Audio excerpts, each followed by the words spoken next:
todo el esfuerzo de la persona moderna típica es huir de la calle en la que vive. Se marcha a los bordes fantásticos de la tierra. Pretende cazar tigres. Casi llega a montar en camello. Y al hacer todo esto está todavía esencialmente huyendo de la calle en la que nació. Y siempre tiene a mano una explicación de esta fuga suya. Dice que huye de su calle porque es aburrida. Miente. La verdad es que huye de su calle porque es demasiado excitante. Palabras de Chesterton en La aventura de la familia. Y hoy estamos aquí precisamente para poner el foco, para poner el punto de mira en la familia y en una de las actividades principales de la familia, que es la mesa.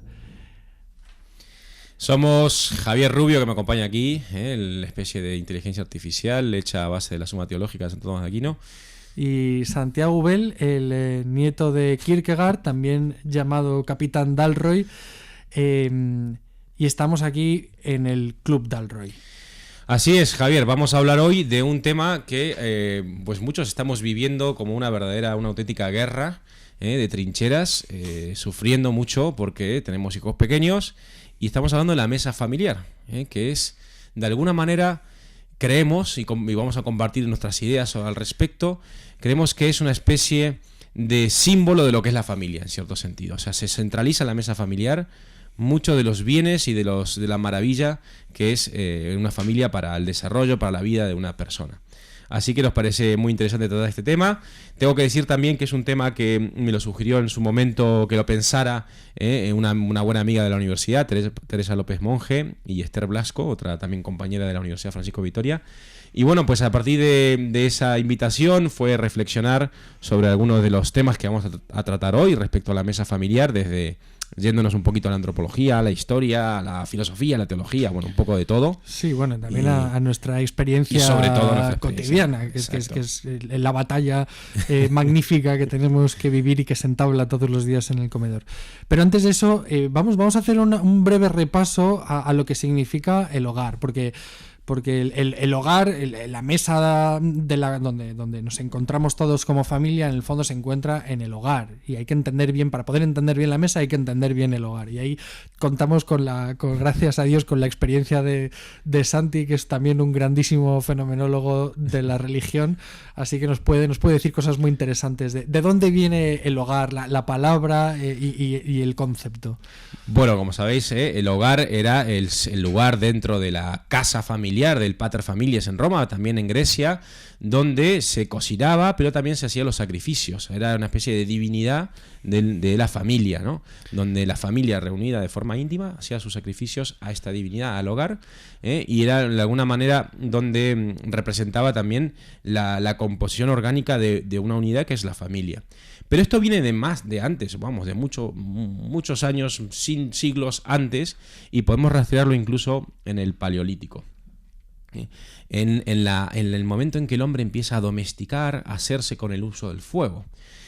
A mí el tema del fuego me fascina, a pesar de que hoy ya tenemos menos experiencia del fuego, los que tenemos chimenea por suerte un poco más, y los que hacemos muchas carnes asadas también, pero el fuego al final es un símbolo tan potente que incluso, no sé si te acuerdas, Javier, Pedro Sánchez hace unos años reunió e intentó hacer una parafernalia, un rito verdaderamente esotérico y absolutamente un poco absurdo, que fue con la raíz de la pandemia. No sé si te acuerdas ¿te acuerdas, no? Cuando fallecieron los... Bueno, por los fallecidos en esa primera etapa de la pandemia, esa primera ola, con la cuarentena y todo, que hicieron un ritual que no era ni religioso ni nada, pero bueno, que se juntaron en torno a la plaza, digamos, a la explanada de la Casa Real, del Paseo Real, ahí en Madrid, perdón, y hicieron una hoguera, o sea, una especie de, pusieron un cono con un fuego eterno, y se reunieron todos los representantes del Estado en una especie de semicírculo, y nadie sabía explicar de dónde venía este rito.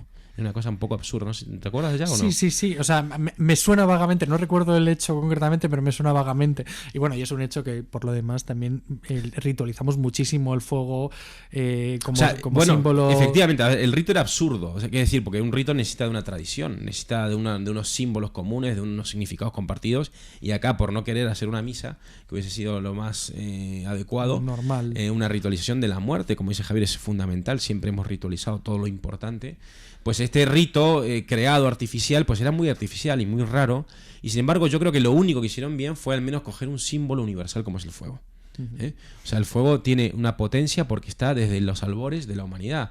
Parece ser que en torno al 150.000 es cuando ya hay una especie de casi seguridad muy clara entre los expertos en que ahí sí que ya hay una rastros de domesticación real del fuego. Claro. Nos podemos ir hasta el 400.000, pero ya el 150.000, que es en torno a la aparición del Homo sapiens, donde el fuego es verdaderamente ya un elemento común en la vida de los hombres. El fuego que ayuda, por supuesto, a calentar, a combatir el frío y la inclemencia, también ayuda a defenderse del caos que hay fuera del lo que aquí Chesterton ha llamado la calle, ¿no? Sí. Lo que es fuera del hogar, y que también, por otro lado, es fundamental, o fue fundamental para el desarrollo de la gastronomía, para el comer alimentos. Muchos alimentos que antes no se podían consumir, no se podían comer, a partir del fuego empiezan a ser viables para el ser humano, para el consumo humano, ¿no? Bueno, de hecho, Levi Strauss, este antropólogo, ¿cómo se dice?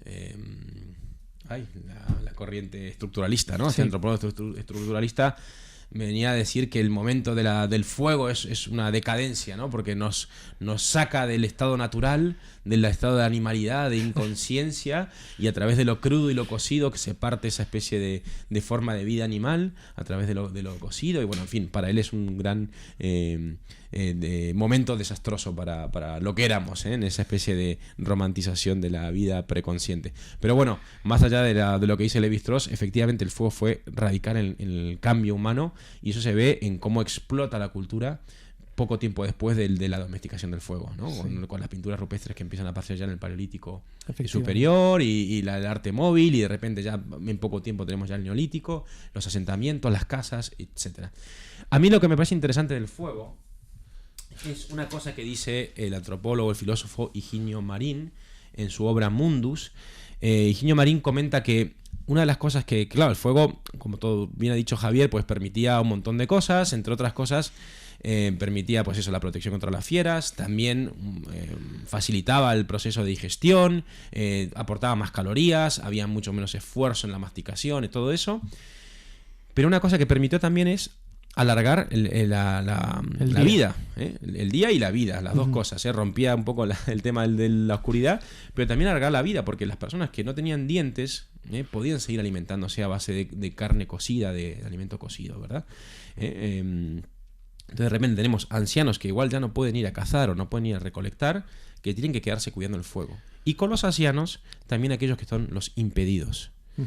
Y eso es precioso, porque de repente dice Higinio Marín que cuidando a estos que se quedan en el fuego, que él los llama guardianes del fuego, a los impedidos, a los que no tienen fuerza, no pueden no pueden cazar, no pueden luchar. Efectivamente, y además tenemos constancia de que había al menos hasta 66 esqueletos han encontrado de individuos con patologías graves, deformidades graves craneales, o incluso que no podían caminar, y en pequeñas comunidades donde la vida es una lucha, de golpe tener ese testimonio de un cuidado de los enfermos es alucinante, Claro. En contraste con lo que vivimos hoy a veces, ¿no? Pero bueno, además se posibilita y el surgir de otra maravilla que son las canciones, ¿no? Sociedades encantadas porque literalmente viven en la canción de gente que está en torno a la hoguera y que se dedica casi profesionalmente a conservar la memoria cantada de los héroes y de las hazañas de la tribu. O sea, cambia la vida social, porque al final para cocinar necesita estar esperando que cocine, que se cueza la comida, y tiene que estar alrededor del fuego esperando, y se come además mucho más rápido y se puede aprovechar para hacer otras cosas como hablar, como dialogar, como cantar, contar historias. Y en estos impedidos, además dice Higinio Marín que los impedidos que están al final son los que cuidan que el fuego no se apague para que cuando los cazadores o los recolectores vuelvan tengan donde calentarse, donde cocer la comida, etc. Entonces los fuertes de repente ven que cuidan a los débiles, pero los débiles están cuidando al mismo tiempo a los fuertes. Y dice que ahí se edifica la humanidad, de alguna manera. O sea, despierta ese cuidado del otro, que es una forma de cuidarnos a nosotros. O sea, eleva el espíritu, el cuidar. Y yo lo experimento, y Javier lo sabe. Tengo a uno de mis hijos que tiene una enorme discapacidad, es una discapacidad del 90% más o menos, o sea, para que os hagáis una idea, un síndrome muy genético. Y mi experiencia es que él es de alguna manera una especie de columna de la familia y de la mesa familiar, como vamos a hablar más adelante, ¿no? Ese cuidarlo a él y sentir que somos cuidados por este niño frágil y pequeño que está con nosotros, en fin, no se edifica, no se eleva. Sí. Pues ese aspecto me parecía muy relevante traerlo, porque el fuego trae todo esto y luego se mete dentro de la casa, y es el lugar de la comida, porque la gente comía en torno a la hoguera. Sí, además, y pasamos rápidamente a la mesa, porque es que si no, no vamos a hablar de la mesa, pero es que el fuego también es central en la lógica de la mesa. Hay otro tema, y es que el hecho de que hay una distribución también intergeneracional en relación con el fuego, y hay un rito de paso que ya hemos vivido, que nuestros padres nos enseñan a hacer fuego, ¿no? Que el fuego va pasando de padres a hijos y pasa de una forma que en cierto modo es mistérica. Uno tiene que estar iniciado, uno tiene que saber, uno tiene que adquirir una cierta responsabilidad, porque el fuego es peligroso también. Entonces solamente este paso se puede producir cuando ya hay la suficiente confianza mutua como para que se pueda dar este relevo cultural intergeneracional. Bueno, eso es en las casas donde todavía hay fuego, como ha dicho Santi, porque vivimos una sociedad cada vez con menos fuego y con menos canciones. Pero es que es muy bonito, porque toda esta lógica que estamos contemplando en el fuego tiene también su correlativo o su correlato en la mesa, ¿no? Totalmente. Y además, y con la mesa y con el alimento. O sea, una de las cosas que no lo he mencionado también, pero dice Higinio Marín que en este intercambio de cuidados que se produce, se invierte el orden del comer. En el reino animal, quien come primero es el más fuerte. Y en la humanidad tenemos la experiencia, sobre todo en la mesa familiar, que quien se alimenta primero no es el más fuerte, sino el más débil. Los padres se ocupan de alimentar a los hijos, o sus padres si son ancianos y viven con ellos, y después son los últimos los fuertes. De hecho, el padre de familia suele ser el último que come la comida dejada por sus hijos, medio chupeteada, fría, pero es un poco así. Y entonces sí. Verdaderamente hay como un elevarse de la humanidad. A mí me gustaría, Javier, leerte un texto que me he traído simplemente para iluminar un poco más este tema, porque me parece muy fuerte. Es de Primo Levi. Como sabéis, Primo Levi es un escritor judío que padeció los campos de concentración y que los relata de una forma muy descarnada, bastante menos esperanzadora que puede ser la que transmite Viktor Frankl, por ejemplo, ¿no? Es bastante más pesimista sobre el hombre, sobre la humanidad. Fue una experiencia muy dura.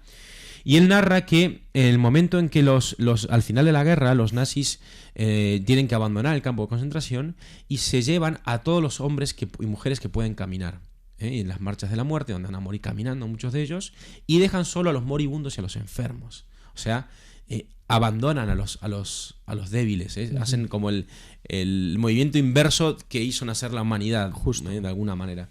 Y dice Primo Levi que en ese estado, dice que sucedió una cosa, y lo cuenta, dice que en un momento dado estaban muriéndose de frío, estaban rotas las ventanas, la estufa apagada, no sé cuánto, apenas tenían comida, y dijo, pues él y otros más repararon la ventana y calentaron, ¿no? Dice, cuando quedó reparada la ventana desvencijada y la estufa empezó a calentar, pareció como si algo se ensanchase en cada uno de nosotros. Y fue entonces cuando Towarowski, un franco-polaco de 23 años con tifus, propuso a los otros enfermos que cada uno de ellos nos diese una rebanada de pan a los 3 que trabajábamos, y su proposición fue aceptada. Solo un día antes, un acontecimiento semejante habría sido inconcebible. El momento que están todavía los nazis. La ley del Lager decía, come tu pan y si puedes el de tu vecino, y no dejaba lugar a la gratitud. Quería decir que el Lager había muerto. Fue aquel el primer gesto humano que se produjo entre nosotros. Creo que se podría fijar en aquel momento el principio del proceso mediante el cual nosotros, los que no estábamos muertos, de prisioneros, empezamos lentamente a volver a ser hombres, ¿no? Es en el hecho de alimentar al otro cómo recuperamos esa humanidad, ¿no? O vencemos la animalidad.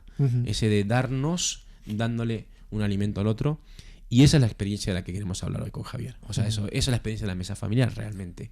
Si tenemos ojos para ver y para salir de la vorágine, de la cotidianidad que nos arrastra por pura inercia, ¿no? Sí, y tú tienes, Santi, una estructura en este sentido muy chula de las 4 patas que sustentan la mesa familiar. Entonces, ¿cuáles son estas 4 patas? Y vamos a ir repasando una por una porque son interesantísimas. Bien, a ver, gracias, Javier. Esto fue también proceso de mucho pensar y darle vueltas. Efectivamente, la mesa normalmente de 4 patas. Las 4 patas de la mesa familiar, de las que me gustaría hablar hoy contigo, son ritualidad, la primera. Vamos a hablar de en qué sentido forma un rito la mesa familiar. Sacrificio, algo que a veces olvidamos en esta sociedad de consumo. Sacramentalidad, Aquí ya nos metemos en terreno teológico católico, y también comunión. Son para mí los cuatro grandes momentos o grandes aspectos que explican esta dinámica, este fenómeno de la mesa familiar. Estupendísimo, genial. Interesantísimos los cuatro, ¿eh? Sí. Empezamos por el primero. Venga, ritualidad. Yo te doy un par de ideas y yo creo que me das feedback tomista, sabio, ¿vale?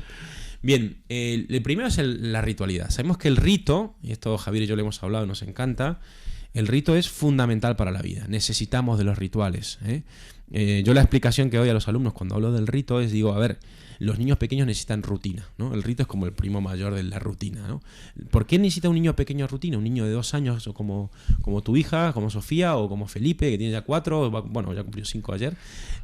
Pero, ¿por qué necesitan rutina? Porque están ante el mundo sin saber qué hacer, sin saber cómo moverse, sin saber cómo orientarse, y necesitan pautas y límites para expresar su libertad, para atreverse a ir saliendo poco a poco. Entonces, así como un niño necesita rutina, necesitamos ritos. Los ritos nos van reconfigurando, reconstituyendo, nos van ordenando, nos ayudan a vivir. Hay una frase de Saint-Exupéry, de este autor francés, el autor del Principito, ¿no? Más conocido por el Principito, pero tiene otras obras muy interesantes como esta de Ciudadela, una obra póstuma, que dice que el rito es al tiempo lo que el hogar es al espacio. Justo. O sea, nos permite ordenar el tiempo a través de las repeticiones de los actos y tal, ordenar momentos del día, momentos de la vida. Y esto de la familia es clave, ¿no? O sea, hay una ritualidad de sentarnos todos, ¿no? No sé cómo... Bueno, todavía tienes niños pequeños, sí, ya cuando van creciendo intentan escapar de la mesa, ¿no? Sobre todo son medios, tienen ahí un poco de hiperactividad, pues quieren levantarse, treparse, comer de cualquier manera, y poco a poco vas, a través de la enseñanza, la educación y tal, pues vas conteniendo a esas bestias y vas civilizándolas, que es un proceso social muy básico, ¿no? Es el primero. A ver, realmente mis hijos, como son unos muertos de hambre, realmente llega un momento determinado que es su hora más o menos de comer, y ellos se acercan a la mesa y dicen, papá, Sofía dice siempre, papá, come. Entonces, pues nada, pues ahí inicia el rito. con la convocatoria de mi hija pequeña inicia el rito.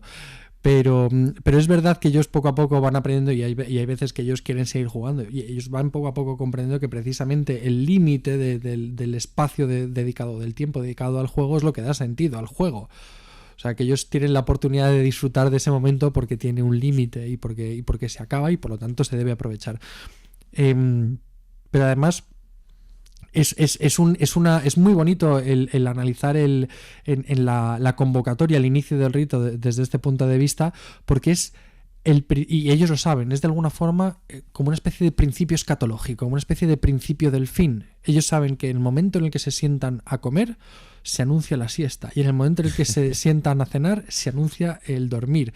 Y nosotros lo tenemos muy claro. Bueno, realmente nosotros empezamos con el baño, y con el baño ellos juegan en el baño, por supuesto, pero es un espacio de juego, pero ya es un momento que anticipa y que anuncia que va a llegar la comida, la cena. Y después de la cena, pues rezar y a dormir, ¿no? Sí, y antes de empezar a comer, también rezar, ¿no? A rezar, por supuesto, antes de comer. Sí, bendecir los alimentos, por Vamos supuesto. a ver cuando hablemos del sacrificio, pero esa bendición es absolutamente clave para ordenar la vida. Vamos a ver, eso yo creo que podemos sacarlo cuando hablemos del sacrificio, porque ahí uno se da cuenta de cómo al final uno vive porque alguien da la vida por ti, ¿no? O porque un otro, un animal, da la vida por ti. Ya hablaremos del sacrificio. Pero de todas formas, el elemento del rito, los padres lo tenemos clarísimo, hasta el punto de que cuando por cualquier circunstancia yo he tenido que dejarle a mi hija con mi hermana, ¿no? Mi hermana siempre me dice, ¿y cuál es su rutina para dormir? Porque ella sabe que mi hija lo necesita para dormir, sabe que necesita ese orden para poder dormir. Y en el colegio igual. ¿Cuáles son las rutinas que ella tiene para comer y para dormir? Porque saben que eso a ella le ayuda, claro, a comer. Exactamente, le da un mapa para poder moverse, para saber a qué atenerse, para empezar a desplegarse. Totalmente. Ese es el valor del rito. Y luego, parte del ritual también es muy importante. O sea, yo lucho una guerra a cuerpo, sobre todo con mi hijo hiperactivo Felipe. O sea, que no para quieto el tío, y se levanta y no sé qué, y se levanta, y yo... quieto, el que se levanta se queda sin postre, ¿no? Ya empezamos con amenazas, extorsiones y lo que sea, para intentar contener el cuerpo familiar junto, porque es el momento en que estamos todos mirándonos a la cara, mirándonos a los ojos, reconociéndonos, recuperándonos del mundo de alguna manera, y vamos a ver que parte del rito, que nos va a llevar a hablar también de la comunión más adelante, es, para mí, recomponer el cuerpo familiar, que ha sido disperso, porque ha salido el mundo a trabajar, al colegio, no sé cuánto, a vivir un montón de experiencias, y aquí es el momento de recoger todo eso, volver a mirarnos y volvernos a decir a la cara, aunque no nos lo digamos, ¿no? Pero en ese gesto de darle de comer a tu hijo, de mirarlo, de entenderlo, de escucharlo, de atenderlo, de estar presentes en la mesa, a mí me da la sensación de que es algo muy, muy teológico, muy simbólico, pero es darles la vida de nuevo, de alguna manera. Uh-huh. Y para esto voy a contar una anécdota que sucedió en la mesa familiar en mi casa. No estábamos todavía comiendo, pero ya estábamos ahí a punto. Yo estaba terminando, yo estaba picando, no sé si una cebolla o estaba cortando algo.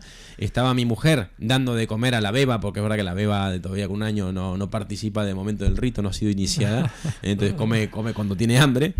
Y Macarena estaba haciendo ahí sus deberes y tal. Y estaba Juan, este hijo mío con esa discapacidad grande.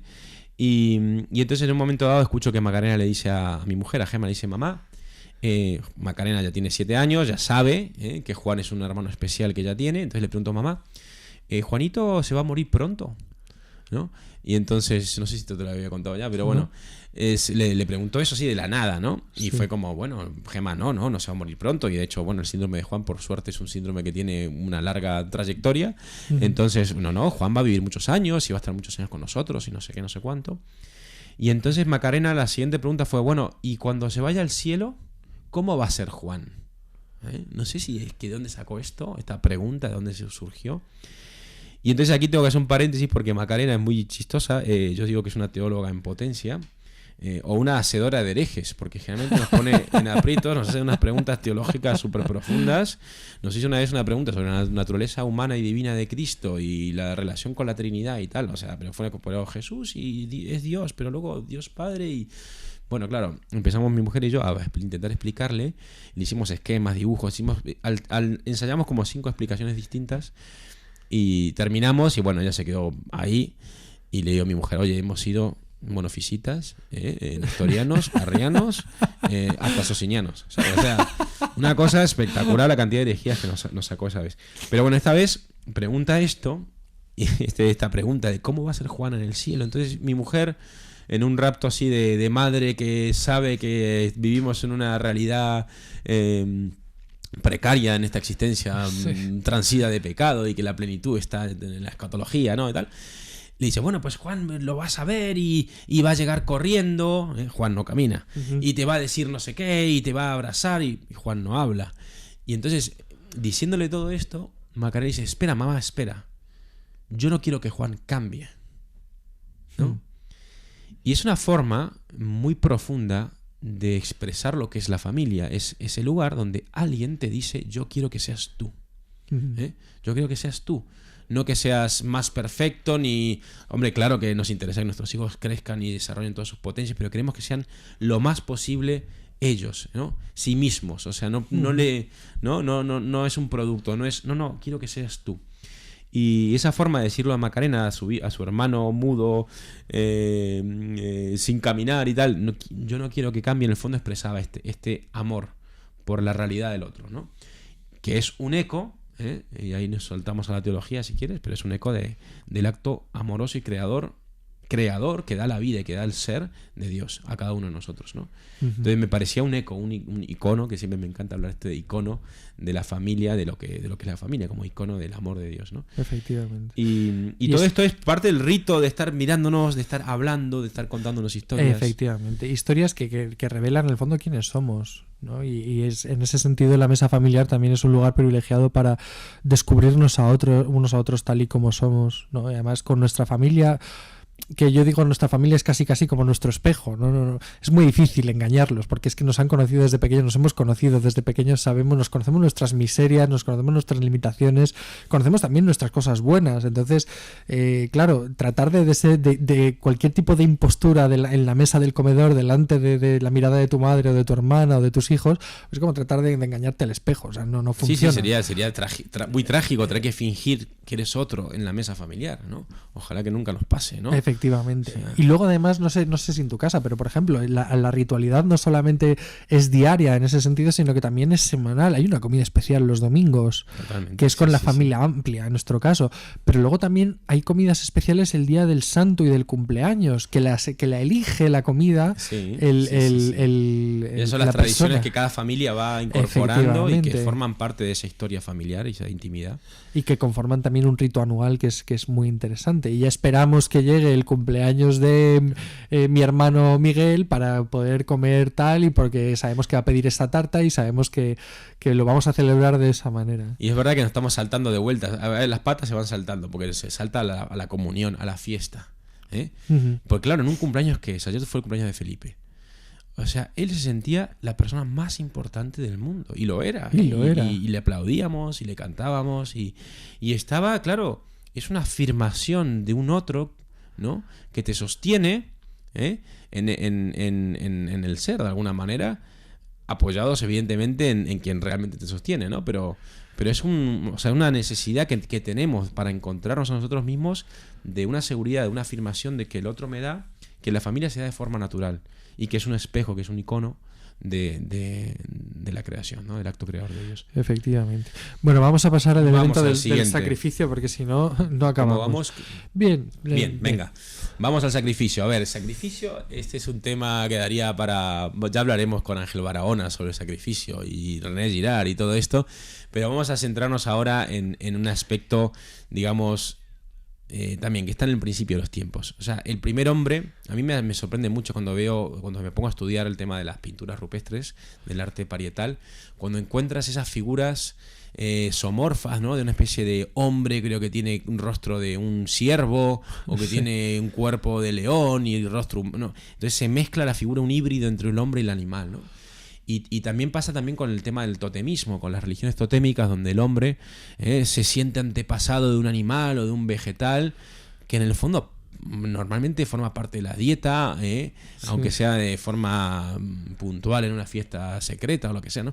Pero hay como toda una relación de culpabilidad y de devoción hacia el animal que comemos, ¿no? Sí. ¿Por qué? Porque esto es de sentido común, pero al final, claro, para que tú vivas, para que tú puedas tener vida, necesitas, en cómo está hecho el orden a partir del pecado, necesitas tomar la vida de otro, robar una vida para tú vivir, ¿no? Entonces es una experiencia que nos olvidamos o que ocultamos mediante nuestros supermercados, donde todo está embalado, perfectamente higienizado. Sí. No hay que quitarle las plumas para comer un pollo, ni torcerle el cuello, ni nada por el estilo, porque eso ya lo hace alguien, lo despedaza y lo deja como perfectamente, casi como un elemento del sushi, ¿no? Sí. Yo quisiera leerte también, aquí traído un poema de Enrique García Máquez. A ver qué te parece, se llama Hecatombe. Un grande, García Máquez. García Máquez, aquí le mandamos un saludo. Dice: pienso en los cientos, miles de animales que me he comido en mis 40 años, y siento asco, piedad, vergüenza, miedo. Y aunque asumo esta naturaleza caída hasta tan bajo, cuando anhelo el paraíso no me olvido nunca de aquella profecía blanca: el lobo pasará con la oveja. Pero antes de llegar allí me juzgarán no solo los ojos del cordero, sino todos los ojos de los cientos de miles de animales cuya muerte se entregó por mi vida. Me observarán callados, sopesando si mereció la pena tamaño sacrificio. Eso es el sacrificio. Y entonces, de repente, claro, por eso yo creo que el acto natural del hombre religioso que comprende esto es de un profundo agradecimiento, de un constante agradecimiento. Y los pueblos cazadores agradecían al ir a cazar, en el proceso de cazar, en el momento de obtener la presa, en el momento de comerlo. O sea, era una constante agradecimiento. A veces lo mezclaban también con petición de perdón, pedían perdón al Señor de los animales y cosas por el estilo. Claro. Pero claro, porque hay una dimensión muy fuerte de la vida y que depende de otras vidas. No sé cómo lo ves tú y cómo lo aplicamos esto a la mesa familiar. No, por supuesto, además en mi casa somos tremendamente carnívoros. Mi padre también es cazador no solo por deporte, sino que todo lo que ha cazado mi padre luego nos lo hemos comido. Pero vamos, yo tengo recuerdos de niño ayudando a despellejar liebres con mi padre, y sin embargo siempre con una actitud de absoluto respeto hacia el animal y de absoluta comprensión a ese nivel, a un nivel muy fundamental, muy básico, muy de niño, de lo que estaba sucediendo, ¿no? Y que es verdad que tiene un componente vitalmente trágico, pero a la vez muy hermoso desde otra perspectiva, sobre todo porque en el cristianismo hemos elevado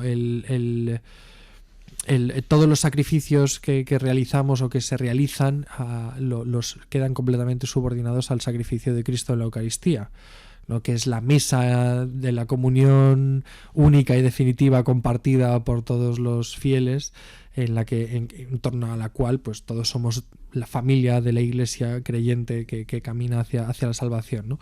Y en este sentido pues el sacrificio de Cristo como el verdadero y único sacrificio, y por eso y en recuerdo de eso también lo oportuno que es aprender a bendecir los alimentos. Bueno, lo decías tú antes, la bendición de los alimentos tiene muchas funciones de tipo ritual, también de comunión, nos hace entrar en comunión con una realidad que es divina, que no es solamente la mesa de la familia, sino que es la mesa de la familia a ojos de Dios.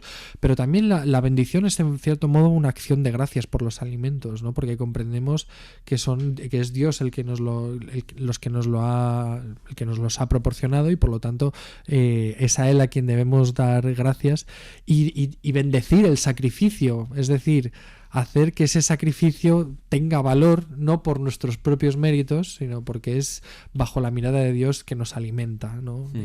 Y en ese sentido pues también recordar por medio del sacrificio, por medio del gesto sacrificial, que la comida también forma parte del plan providente de Dios, que cuida de nosotros como un buen padre que nos acoge, que nos acompaña.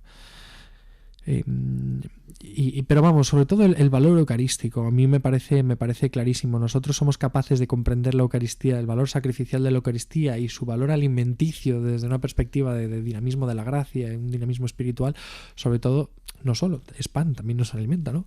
Pero porque hemos hecho experiencia de la mesa familiar. Totalmente. Y yo también pienso de alguna manera cómo en Cristo se sana esa herida primera, ¿no? Del paleolítico, de la culpabilidad ante la víctima, ¿no? Porque además en Cristo se invierte. Él da la vida, nadie me la quita, lo dice, ¿no? En el Evangelio. Uh-huh. Yo doy mi vida, nadie me la está quitando, ¿no? Porque al final la relación, claro, si nos podemos estudiar la historia de las religiones y tal, vemos que el sacrificio en muchas religiones se pervierte. Se convierte en una forma de poder sobre el otro, de intercambio, de tal, ¿no? Y entonces, en cambio, claro, también ese sacrificio de Cristo tiene un carácter ejemplar sobre nosotros.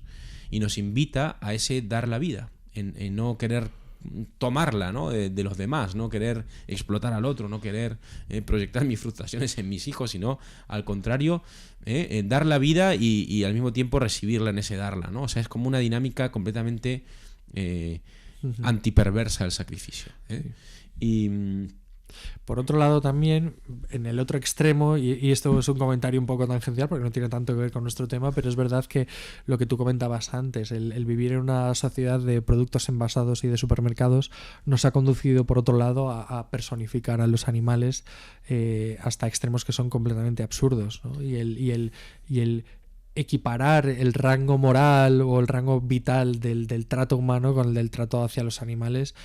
Y claro, por eso a mí yo es una cosa que respeto profundamente los valores de todas las personas que son vegetarianas y veganas, y trato en la medida de lo posible de comprender que es algo que tiene mucho sentido para ellos y que hay una bondad y hay una muy buena intención detrás de ese gesto. Pero me parece tan inoportuno, por ejemplo, llegar a una boda, al banquete de una boda, que es un rito y un sacrificio con un valor muy especial y muy específico, del cual a lo mejor podemos hablar otro día, y que me sienten a la mesa con un vegano, que está todo el rato hablando de lo malo que es consumir carne, de lo malo que el solomillo que me estoy comiendo, de lo perversos que somos como cultura y como civilización y demás. Ya. Es algo es algo realmente muy bueno, es una incómodo. absolutización también, de como pasa con todo, ¿no? O sea, quien absolutiza algo que no lo es, ¿no? Que es un medio, que no es un fin en sí mismo, pues acaba idolatrando, puede ser su cuerpo, y te habla del gimnasio, de las cosas que hace, o puede ser en este caso el alimento, ¿no? La religión healthy, ¿no? La religión de lo saludable, ¿no? Bueno, pues hay hay un complejo ahí y tal que podemos también sacar más adelante. Puede ser muy interesante hablar de estas cosas. Sí, sí. A mí, por retomar un poco lo de la mesa familiar, esto último que decías de la bendición y el agradecimiento, el profundo agradecimiento también tiene que ver con esa otra pata que es la sacramentalidad, ¿no? Correcto. ¿Tú nos podrías explicar en la teología católica qué es la sacramentalidad o qué entendemos por sacramentalidad? Sí, o sea, la sacramentalidad es la lógica de la acción eficaz, visible de la gracia en la vida. Entonces, pues los sacramentos son signos eficaces de la gracia, y por lo tanto la sacramentalidad se refiere absolutamente a todas esas acciones en las que la gracia divina se hace visible de forma eficaz, ¿no? En la propia experiencia. Y no solamente la gracia como acción divina explícita y que suena en el tiempo, además, sino también esa gracia de la creación, podríamos decir, ¿no? Hay ese elemento por extensión, por supuesto. extensión, ¿no? Sí, por supuesto, pero yo entiendo gracia en este sentido, por un sentido muy amplio. Por supuesto que los sacramentos concretamente tienen un carácter más institucional y tienen que ver con el dinamismo de la gracia santificante, Sí. de la redención, pero en el fondo gracia es todo don que hemos recibido de Dios desde la creación hasta la salvación, y por lo tanto absolutamente desde el inicio hasta el final. Y eso todo es hace que gracia. bueno, no sé, la mesa católica sea una mesa de mucha, no sé, de mucha felicidad, ¿no? No sé cómo era la frase esta de Chesterton, ¿no? El catolicismo es la única religión que me permite disfrutar no sé si era de una cerveza o de un chuletón, ¿no? No sé Yo si lo que digo, recuerdas. lo que siempre he dicho, tengo una teoría que es un poco peculiar, pero la mantengo, y es completamente falaz, pero la mantengo, y es que los países en los que se ha desarrollado verdaderamente la riqueza gastronómica son países, no voy a decir de raíz católica, pero al menos de raíz no puritana. O sea, es decir, de planteamientos religiosos en los que se comprende que la creación de por sí es algo bueno, Es algo y por bueno, lo tanto efectivamente. se puede disfrutar, es un don de Dios, y por lo tanto se puede y se debe disfrutar. A mí me gustó mucho un libro que me regaló un buen amigo, Pablo Velasco, que se llama La Mesa Católica. Es un libro de una mujer americana, ahora no me acuerdo su nombre, que publicó la editorial SEU, San Pablo, la editorial universitaria. Pues sí, Emily Dickinson, creo que eso. Bueno, no, Emily Dickinson es una autora, pero Emily, no me acuerdo. Bueno, ya te vendrá. Ya me vendrá. Pero en cualquier caso, esta mujer lo que hace es una especie de libro de recetas, pero donde le va metiendo de alguna manera la forma de vivir, la alimentación y la comida y el rito de la hospitalidad que conlleva la comida en tu casa, la mesa familiar, la mesa con amigos y tal, de la tradición católica. Y es precioso porque, claro, esta mujer justamente dice eso, ¿no? Dice, yo católica, vivía mi forma de comer y de dar de comer a otros y de servir la mesa de una forma no católica. O sea, que me había sido impuesto por esta cultura en la que ella vivía en Estados Unidos, pues no sé si llamarla no sé, capitalismo industrial, postindustrial, puritano, no sé cuánto, ¿no? O sea, una forma que no es la forma adecuada. De hecho, esta mujer narra, y es muy impresionante, y esto nos lleva también al tema de la comunión, como ella padeció una enfermedad de este tipo, ¿no? Una enfermedad alimenticia, ¿no? Fue anoréxica. Y claro, la anorexia, ella lo cuenta, su experiencia de la anorexia fue la experiencia de alguien que no quiere su cuerpo, tiene una herida afectiva muy fuerte. Dice que le empezó en la universidad. Cuando fue a la universidad, pues había un chico que le gustaba en clase, y bueno, pues ella estaba estudiando mucho, no se cuidaba demasiado, y a final de curso del primer año hicieron una fiesta, y una fiesta además que iban con togas romanas y tal. Entonces, pues claro, las chicas se pusieron una sábana, una manta o lo que fuese, como si fuese una toga romana para ir a la fiesta, y cuando llegó a la fiesta estaba este chico y le dijo: hombre, veo que no te ha hecho falta usar 2 sábanas en vez de una, ¿no? Entonces, claro, eso la dejó rota. Ella dice, bueno, fue una tontería, pero a mí me hizo mucho daño. Entonces empezó a mirar su cuerpo de una forma que empezó a odiarlo. Y empezó a bajar de peso y a no comer, hasta que ya llegó un límite que estaba, bueno, de verdadero peligro, de enfermedad, que ya lo reconoció en el momento en que dijo, bueno, ¿hasta cuándo?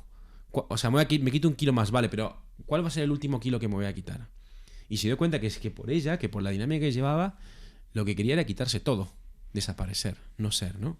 Y que parte de la sanación, aparte de, bueno, empezar a buscar ayuda terapéutica, o sea, se dio cuenta de todo esto, del mal que estaba haciendo, pero le costaba y le costaba y le costaba, hasta que un día ella se acercó de vuelta a la iglesia católica, había estado separada, alejada y tal, y un día fue a comulgar, después de un tiempo de vuelta a la iglesia, y en el momento que está yendo con la hostia consagrada en la lengua, en la boca, y se sienta en la mesa, ¿no? en el banco, ¿sí?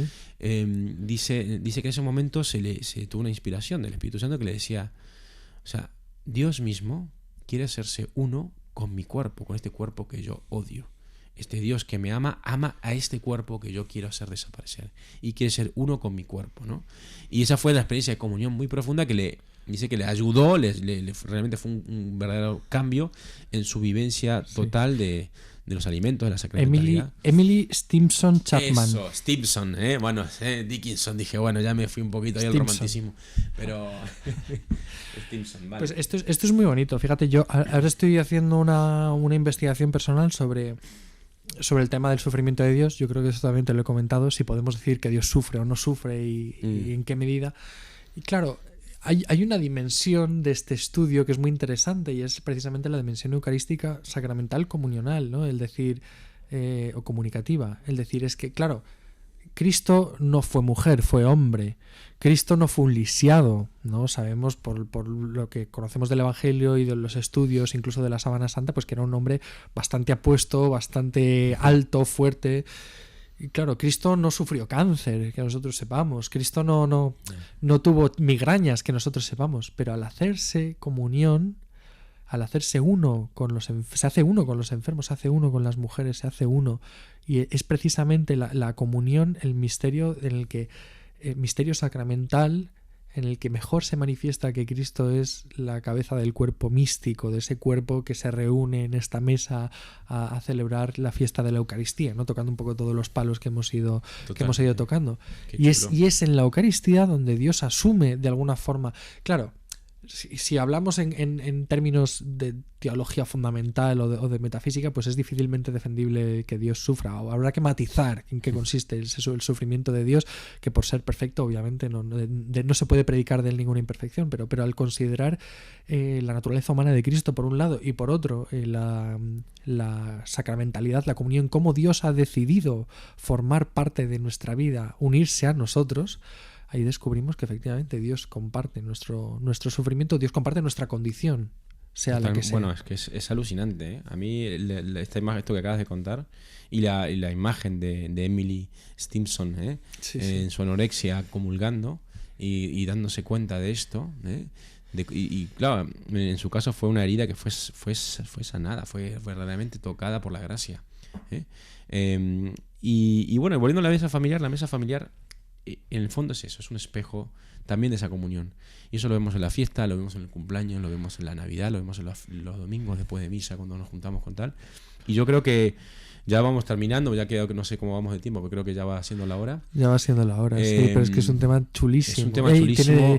Y es que conforme ibas hablando, me iban surgiendo además cosas que preguntarte y cosas que comentar y claro, es que cuando mi mujer quiere hacerme un regalo me compra la comida que sabe que a mí me gusta. Es que hay una lógica del don y hay una lógica del vínculo y hay una lógica del y además es que el alimento es algo como a la vez tan fundamental, tan básico y a la vez tan rico y tan potente, y cuando se comparte, cuando se vive en familia. Sí. Y es que es de alguna forma, desde el punto de vista del tiempo, en la lógica de la iglesia familiar, de la familia entendida como iglesia doméstica, es que la mesa es casi un trasunto, una imagen de la Eucaristía, es el centro.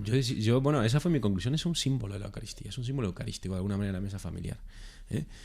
O sea, no es al revés, es la mesa verdadera es donde está Cristo, donde se da todo esto de forma plena y absoluta, ¿no?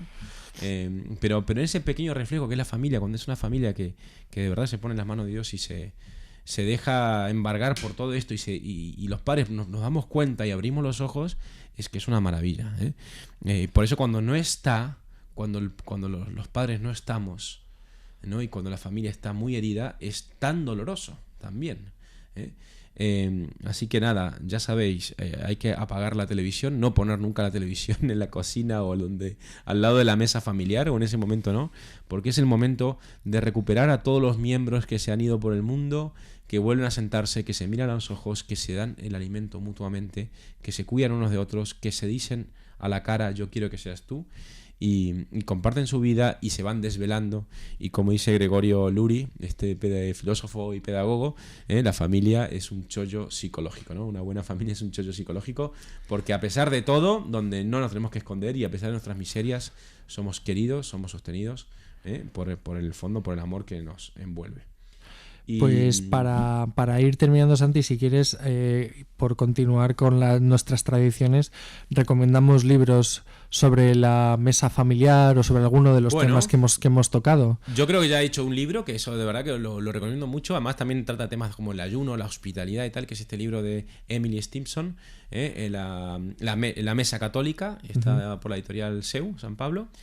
Y aparte de un libro, también quería una película. Hay una película, realmente hay dos películas. Hay una película que es muy interesante, que es El festín de Babette, que es el libro. Es un libro también, evidentemente. El libro si queréis, el libro es mejor que la película, pero bueno, la película está muy bien. Los que no podéis leer el libro de Karen Blixen. El festín de Babette, la película está muy bien, también muy bien hecha. Y ahí se ve un poco el contraste entre la mesa puritana y la mesa católica, que está muy bien. Y por otro lado, otra película donde se ve mucho la relación entre la Eucaristía y la mesa familiar es, curiosamente, de Dioses y de Hombres. La de los monjes mártires, fue en Argelia. Esta película hay una escena donde es como una comida de Pascua que comparten los monjes, que en el fondo es una familia distinta, ¿no? Pero es una familia, y donde realmente hay un paralelo con la Eucaristía que es absolutamente brillante como está filmado esa escena. Así que estas dos películas, este libro, y no sé tú si tienes alguna... Pues yo tenía una recomendación que es un poco extravagante a lo mejor, pero que a mí me ayudó mucho personalmente también para comprender esta dimensión teológica o espiritual o cristiana, ¿verdad?, profundamente católica de la mesa, que es el de la cena del Cordero de Scott Hahn, que es una explicación del Apocalipsis, cómo va recorriendo los distintos elementos fundamentales del Apocalipsis de San Juan en clave de Eucaristía, pero en clave de Eucaristía como cena de salvación.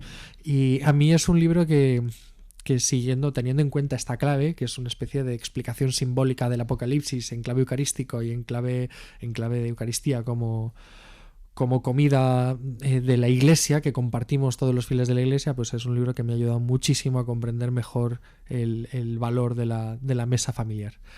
Así que nada, pues lo dejamos aquí. Muchísimas gracias, Santiago. Ha sido interesantísimo. Volveremos y repetiremos. Sí, señor. Bueno, Muchas gracias. Hasta luego.